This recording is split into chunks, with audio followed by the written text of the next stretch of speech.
to our aid in transforming Siaya, because where agriculture is having an impact in society, what national government invests, infrastructure, and even direct investment into enterprise, can change the life positively of communities. And we believe that if in the agricultural sector, in Siaya, as you have said, the intervention in terms of infrastructure and even in terms of investment, like in cotton, I think Siaya will be doing very well. And when we are talking about agriculture, we are excited and blue economy, because for impactful and positive transformation, we think agriculture and the blue economy is key to Siaya. And by the way, Siaya used to grow coffee. And we were very happy to receive your Minister or Cabinet Secretary, Mr. Oparanya. He came and had a session with the farmers. We used to have farmers in Siaya called better farmers who used to go Robusta coffee. Now, issues of marketing and brokerage brought coffee farming to an end. It collapsed. But coffee was being done in Siaya. Cotton used to be done in Siaya, and it collapsed. So agriculture and the blue economy has a major role to play in the transformation of Siaya as a county. And therefore, we'll walk this journey with you to make sure that that objective is attained. Out of 175 facilities in Siaya, we have registered 163 facilities. Out of a total population of about 900,000, a million, the people who have registered for SHA now is 335,000. It's just under 50%. We are not in the big league. Yeah, we're not amongst the top, but you can understand initially, when this.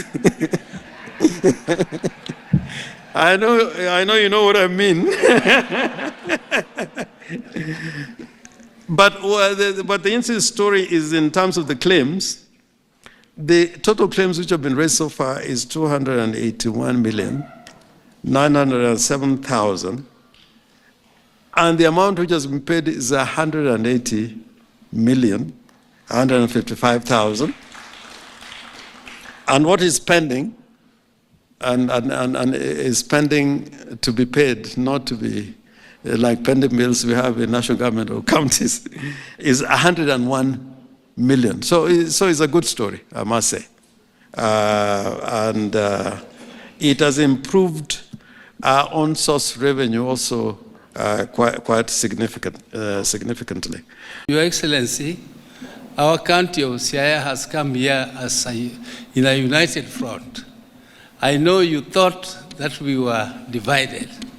I know you thought that we might not be able to come as a team. Some of us, even the MPs, we were not together. Some of us walitangulia kuja kwako. And we have still not made the chemistry, very well, the chemistry to come together. But you can see together we are here. So, Your Excellency, this shows you that our people want development. And we also want to assure you that we don't double speak as people of Siaya and people of my region. When we say one thing, that is what we mean, and we don't mean anything else. If we say we are in broad-based government, we are in broad-based government, we are working, and the principles have been established. So this is not time for us to be talking too much. Let us work. Let us work and work together, because development fears noise. This thing called capital is a flighty bird, and it can fly from you and land elsewhere very easily, because there are many people who also want the same things you want.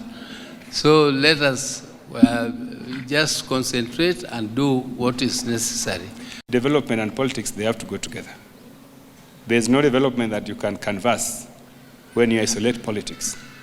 And so I want to plead with my colleagues from Siaya, the leadership, that when the president has given us an opportunity like what we have done, where we have many of us working with you and helping you to plan development, I think the best thing that we can do now as Siaya people is that we should never join the president's detractors. That we should never speak the language. We should never speak the language that your detractors are speaking. We have to speak the opposite language. So I want to plead with Siaya people, let us speak the language of the president. If we go out there and then we start to speak like what Rigathi Gachagua is saying, I think then we are undermining the president. I want to plead with all of us that from today onward, let us speak in support of the government, so that we are able to take advantage of the opportunities provided. A lot of people say that you are a micromanager. The opportunity I have to help you spearhead the budget process for the country has given me a different perspective of you, because you have never forced me. You never even directed me. What we have done, we've been consulting with you regularly about certain budgetary provisions, and you have never forced me. Actually, I don't know, you've taken my ideas about this budget more than I imagined.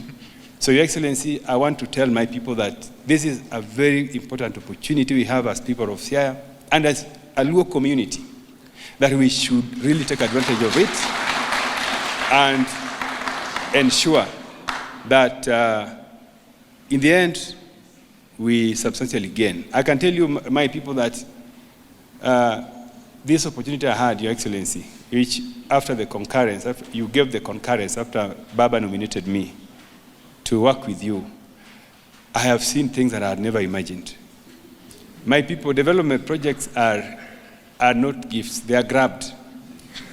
If you come to my office in Parliament, you will see a file of development requests that are on my table from all parts of the country. But resources are not sufficient for everybody. So I have to use my head. You told me to use my head. You told me to use my head. I can assure you that I'm using my head. But I want my people to support me as I use my head. Okay. If you support the president, you support me. Thank you. God bless you. There's need for us to diversify, engage in crop diversification. I want to re-emphasize that in this budget which we are going to pass, we have allocated about 2 billion shillings for crop diversification. And as you already say that Siaya and all other sub-counties, also in Rift Valley, we need to engage in coffee farming. Coffee farming is one highly profitable, as you've indicated. And it is a crop that can do well also in our county. So I want to urge our farmers that we motivate our farmers and mobilize them so that they can utilize that allocation.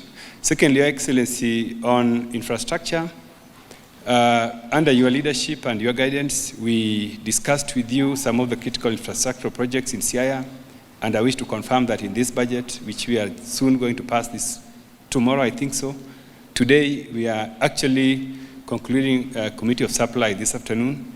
I wish to confirm that there are about 6 to 7 roads, new roads in Siaya County that have been captured in the estimates.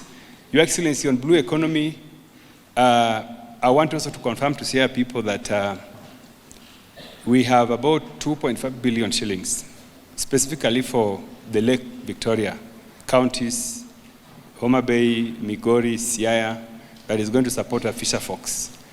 Lastly, Your Excellency, on energy, under your direction, you instructed me to provide for affirmative action allocation to energy. And I wish to confirm to you that we have we have an allocation of 5 billion shillings that is just for affirmative action. Our county, which is Siaya, is poorly covered under electricity. I wanted to plead with Your Excellency that under that allocation, you authorize the minister here that maybe we spend about $1 billion in Siaya only out of that. And I remember Guterres, the Secretary General of the United Nations, telling me, what will happen when Kenya defaults on its foreign obligations? You know, and I told him, I don't think it will happen. And he was really surprised at how we were going to manage. But by God's grace, we managed to tighten our belt. It was difficult. And we avoided a default. The result of that tightening our belt has given us results. It has given us results. Today, our inflation, which was at 9.6, is at 3.8. That's very bad. Today, the dollar, which was going to 167, has been stable for the last 1 year at 129.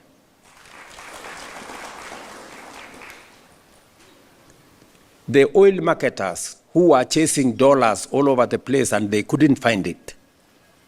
Today, our dollar reserves is the highest since the independence of this country.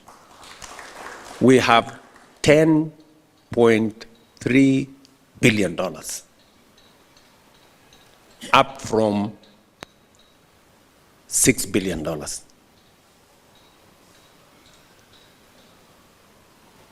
Today, the oil marketers, we have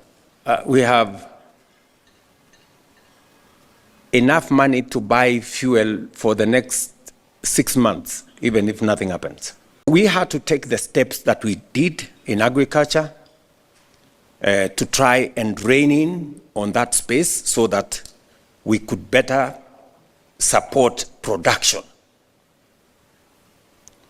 And the way to support production was to organize the sector, provide some incentives, reduce the cost of fertilizer, manage the distribution of seeds, and by so doing, I can comfortably report to you that we have moved from producing between 40 and 45 million bags of maize, for example. Last year, we produced 65 million. And by God's grace, this year, we are targeting between 70 and 75 million. Right? That is why you've seen the price of unga come down from 240 to 160, 140, sometimes 120. It is the reason why you see our production of tea in terms of tonnage or kilos has gone up. Our earnings from tea has moved from 138 billion 2 years ago to 215 billion last year.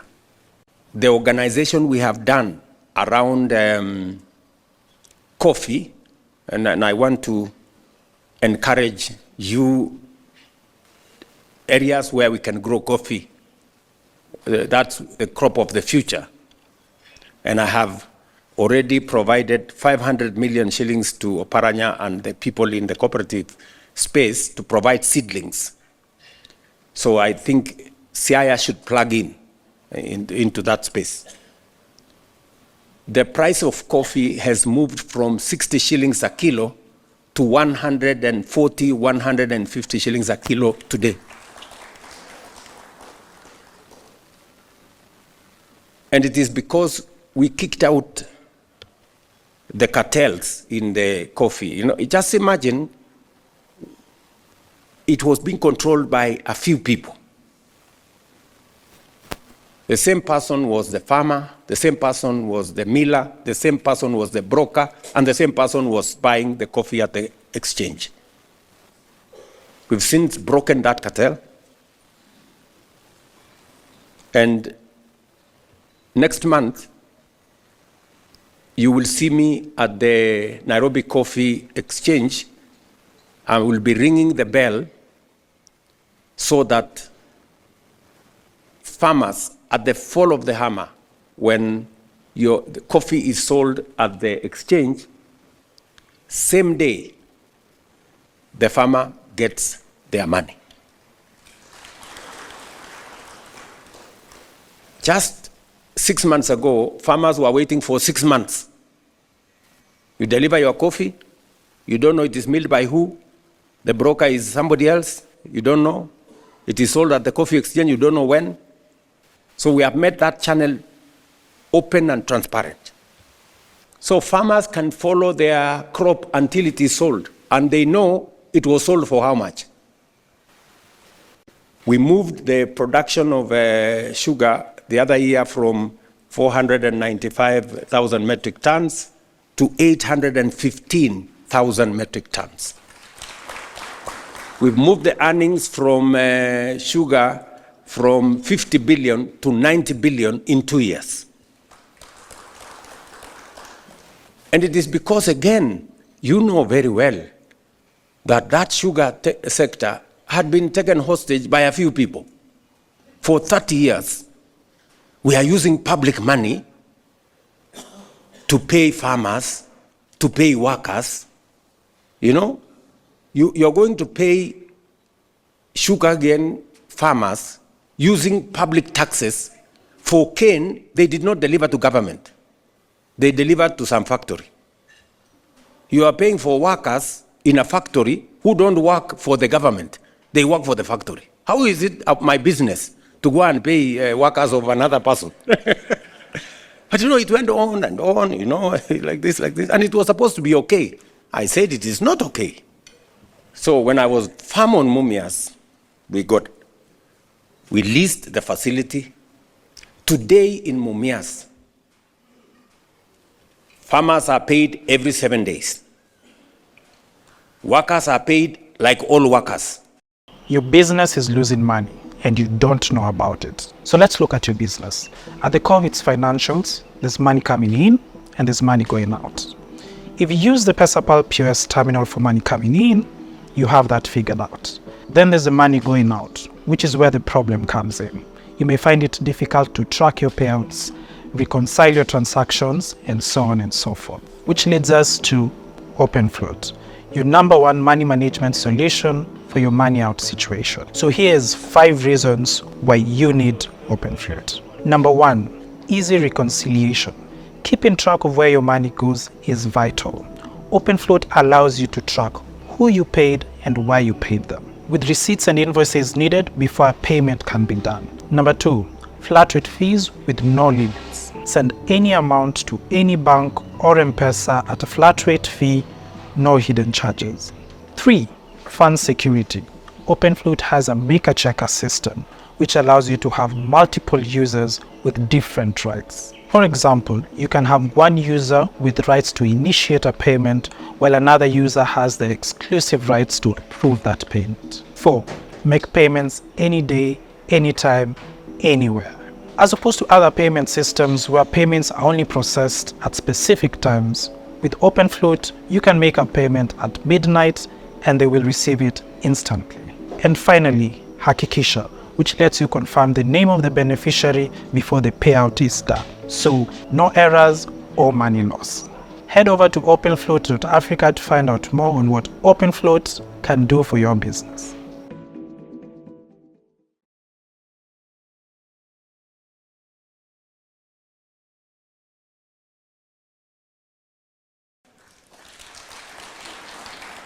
And last year, for the first time, farmers were paid bonus. Just like we pay bonus for tea farmers, we paid bonus for the first time in Mumias. Mark this space. We will be paying bonus in Zoya end of this year. We will be paying bonus in Mohoroni and Chemelil and Soni end of this year. We agreed that for us to leave no child behind, we need more teachers, because the biggest problem we have is, especially in rural areas, there were too few teachers. So we have now onboarded 76,000 teachers. We have another 24,000 by January this year. In fact, by January this year, 30% of all teachers will have been hired in 3 years. So that, you know, we take command of that space. We have also the student-centered funding model that looks at the ability of every student to learn. So it was necessary for us to organize that education sector. You know very well, whether it is the university in Bondo or the university in Maseno, they were struggling. If we have a vice chancellor here, they will tell you that the old funding model could have closed our universities. Because we lied to them. We told them we are going to give you 80% for every student, and we did not, because we didn't have money. We are now realistic. We are telling them, for students who come from vulnerable families, we are giving you 90% scholarship. The parents pay the balance. The student of Orengo and myself, we get 30% scholarship, we pay for the rest. And we give loan for the rest. I mean, it just makes sense. Because my child, I was paying 200,000 in a private school every term. I am being asked to pay 40,000 for a year in the university. Is that too much to ask, really? The housing levy is changing the landscape of our country. I was in Kisumu with Baba last week. Go to Lumumba in Kisumu and see. Just go to Lumumba. Just stand there and see. And those are only 2,400 units. I launched Lumumba in Kisumu 10 months ago. We now have 15 blocks that are on 9th floor going to 16th floor. 9th floor already in 10 months.